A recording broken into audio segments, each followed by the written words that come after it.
કરવાનું ઓમ અગ્નિન્દૂતમ પુરોદધે હવ્યવાહમુપબ્રુવે દેવાન આસાદયાતિહ ઓમ ભૂર્ભુવસ્વ શાંતિકે વરદનામાગ્ને નમઃ અગ્નિમાં પધરાવી દ્યો ધ્યેય ધ્યાનમ સમર્પયામિ નમસ્કારાન નમસ્કરોમિ ઇતિ અગ્નિ ધ્યાનમમાં શાસ્ત્રની અંદર એવું કીધું કે જે ધ્યાન કરીએ આપણે એ સ્વરૂપની પ્રાપ્તિ થાય. જેનું ધ્યાન કરીએ મનના તરફ વળે. ધ્યાન એટલે જે દેવતાનું આપણે ધ્યાન કરીએ તો એ દેવતા સુધી આપણે પહોંચી જવા જોઈએ. ધ્યાનનો અર્થ શું થાય? ધ્યાન ધ્યાન એટલે એની અંદર કોરવાઈ જવું.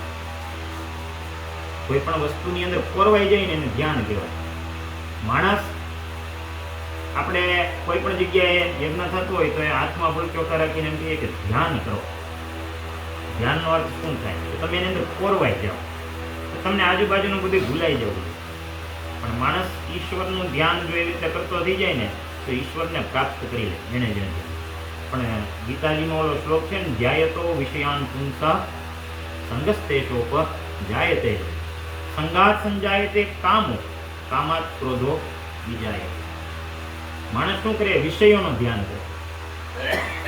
ભગવાનનું ધ્યાન ન કરે. શું કરે? વિષયોનું ધ્યાન કરે.